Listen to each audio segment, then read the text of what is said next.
Yo, yo, yo, yo, yo, what is going on, COD Familia? It is your boy BN, aka Mr. Kingdom Builder, and we are here to do, thankfully, an exit interview with the big Meowski, Mr. Meowers himself, Mr. Sexy Feline, Mr. Meowmix Feed the Liver.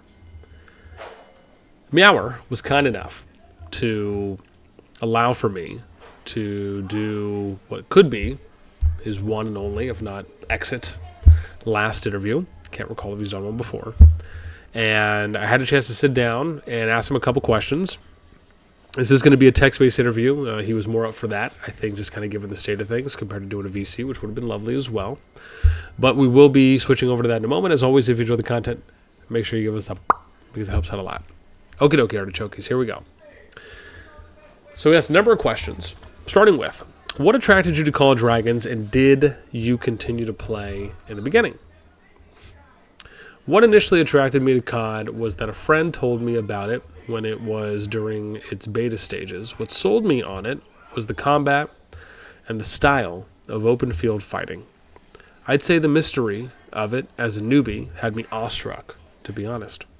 And yes, ever since downloading, I've never spent more than 12 hours not logged in at a time. That's key there, because it's a little reverse wording there, where basically he's saying that, yeah, man, I couldn't not stop playing for at least, if not more than 12 hours a day.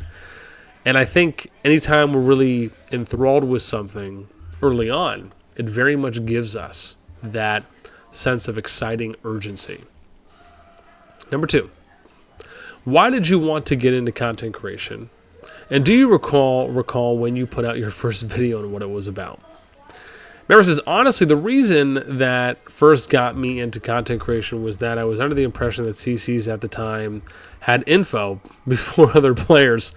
Yeah, I mean, that hasn't necessarily really turned out to be the case. I mean, I think we've maybe been, from what I can recall, maybe one or two things that we've had the opportunity to learn beforehand, but I still don't believe we're really able to touch on anything until something was officially announced, at least from what I can remember thus far. It had info before other players, and by nature, I'm a very curious person. When something piques my interest, I want to know every single thing about it. But over time, the comments and people being helped out was that, or what, kept me going. My first video was a dumpster fire video on our Flame Dragon capture back in BDL's early days.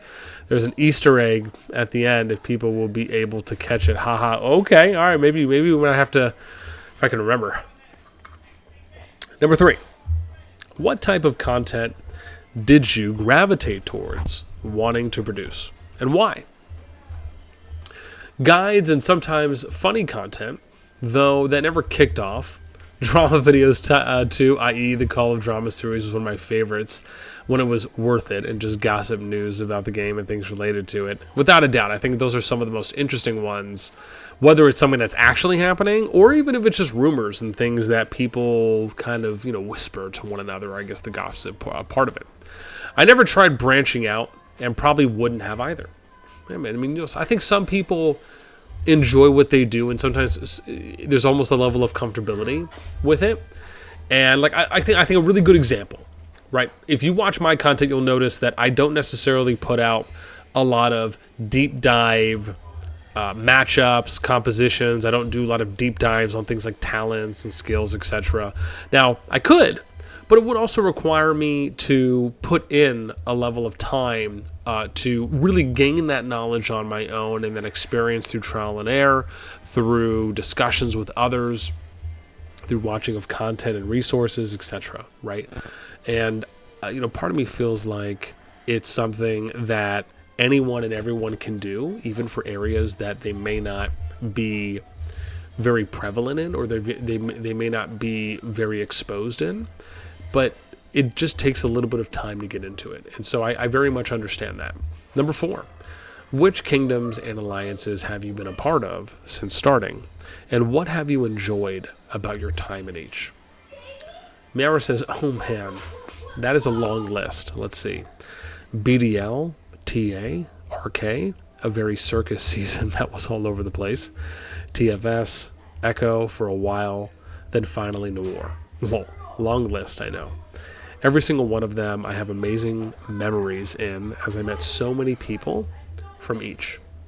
But there isn't an exact thing that I can say that would do any justice other than I appreciated them taking me in and managing to keep their sanity from my nagging over time.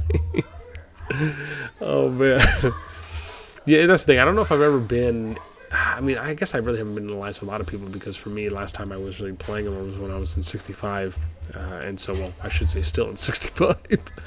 But man, it must be such a fulfilling experience when you get this opportunity to play in multiple different alliances, especially when you're there for at least a season or more, and you get to meet all these different people and establish these relationships, build good rapport, have good community engagement, be able just to socialize with people, especially even if it's outside of the game. So, yeah, I'll definitely be a little envious of that. So, that actually sounds amazing that he and I'm sure others have had the opportunity to do that. Number 5.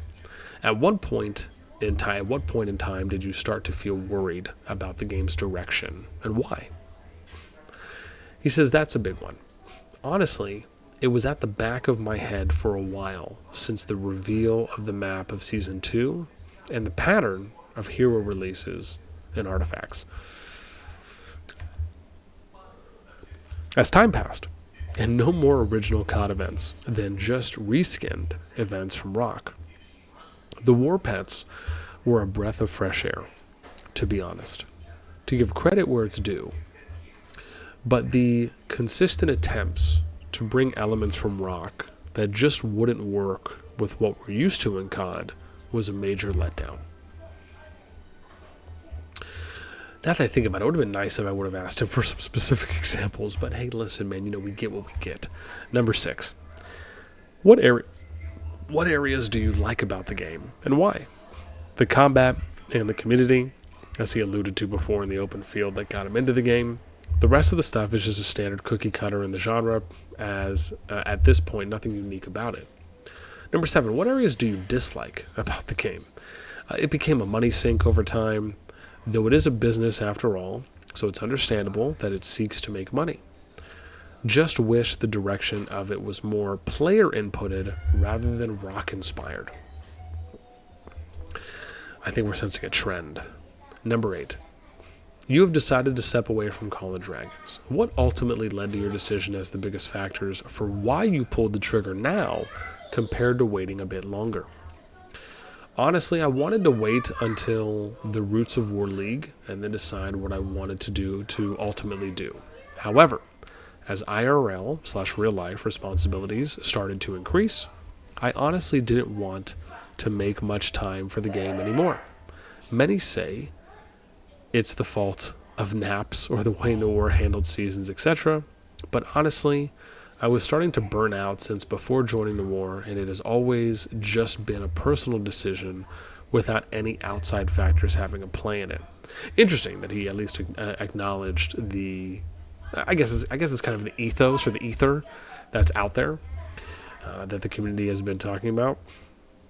Number 9, how much PvP war in days out of a 55-day season do you think should happen for all players to feel fulfilled? Now, before I show you his answer, and I'm going to talk about it as well, I was actually shocked, but in a really great way, and I'm going to talk about that in a moment once we read it.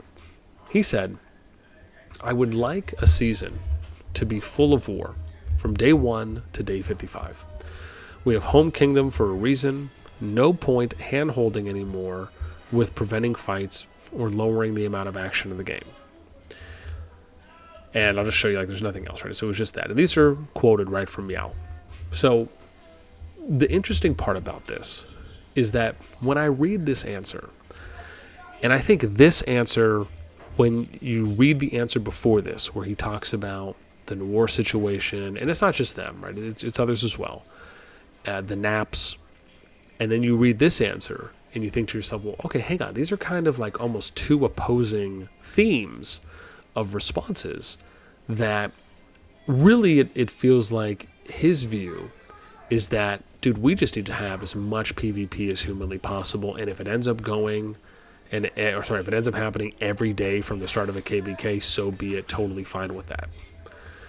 I am very much of the opinion, and most people have heard me say this for a while now, I just don't think that 3 to 5 or 3 to 4 days of PvP is long enough. I don't think that that should be any level of a realistic expectation that we should have in KVKs.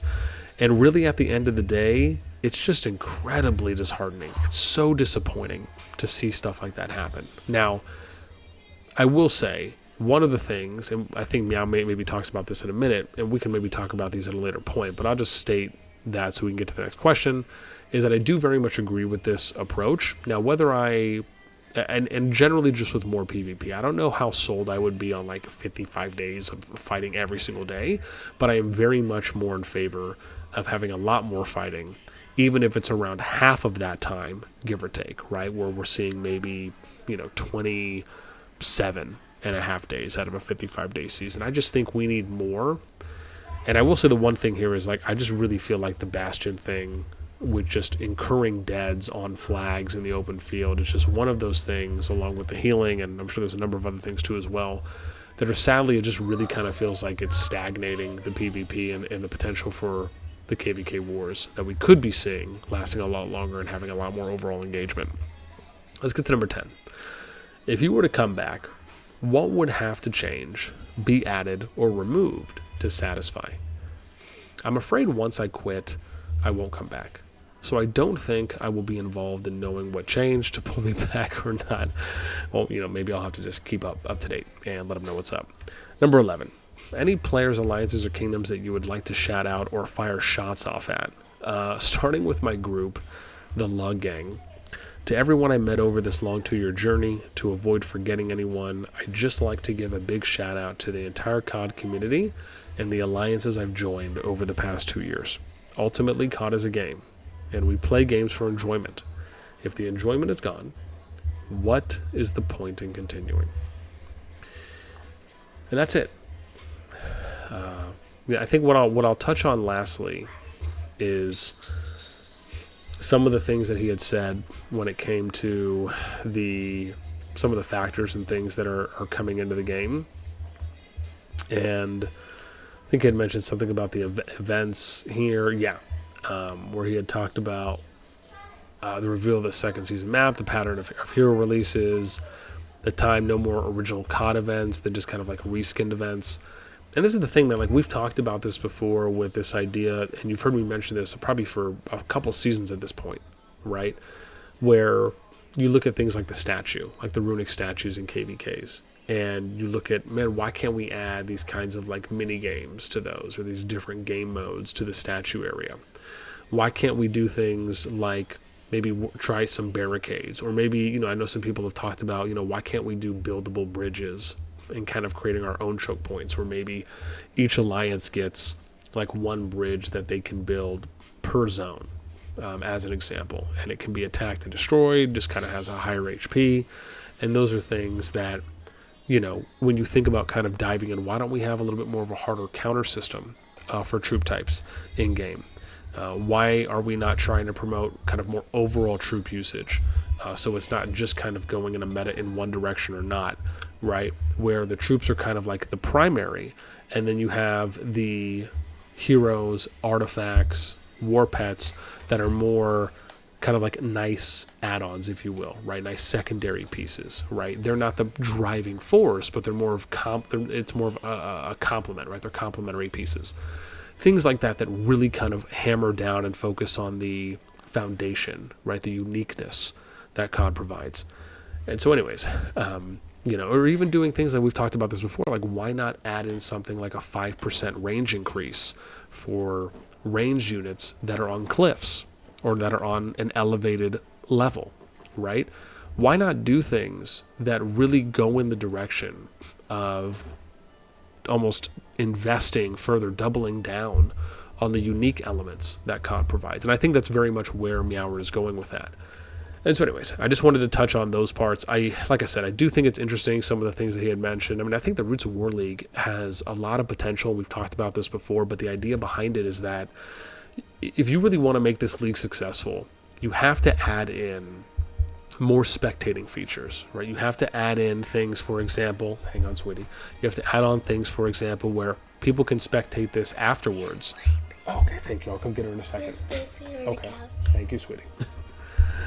And so, not only being able to do spectating, but being able to go and for example, in Rock, they have it where you can bet on matches. I don't think that's a bad idea. I think being able to watch matches that are outside of your alliance, being able to have tools where creators can go in and spectate matches, being able to watch matches live with a delay.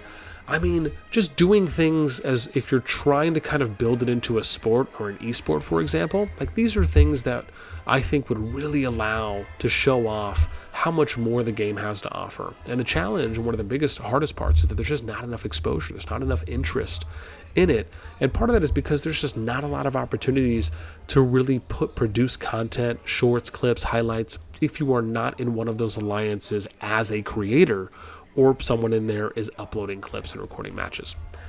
Anyways, just a couple things. I don't mean to ramble and kind of go on some tangent, so to speak, but I just wanted to add a little bit more on top of what MEOWER was saying. With that in mind, I'd love to know what you guys think about MEOWER's answers.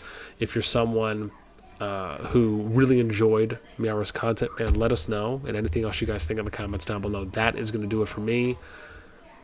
Lost a good one here today, and I'll definitely be trying to keep up with MEOWER as much as I can, and hopefully maybe we'll even see him make a return at some point, whether it's in COD or something else, because I will say, man, I very much enjoyed, and people, I say this as well, I don't typically watch a lot of other content out there unless it just really intrigues me, but there was always some of the Troop videos that he would do, kind of talking about, that are sharing viewpoints from others, that I at least enjoyed watching. And a lot of it was because it gave me an opportunity to hear from experts and people that were very proficient in their field speak on what's actually happening as a meta, what's on the frontier, really kind of breaking things down. And I always really enjoyed listening to those pieces. So with that in mind, that's going to do it for me. As always, until next time, we'll catch you later.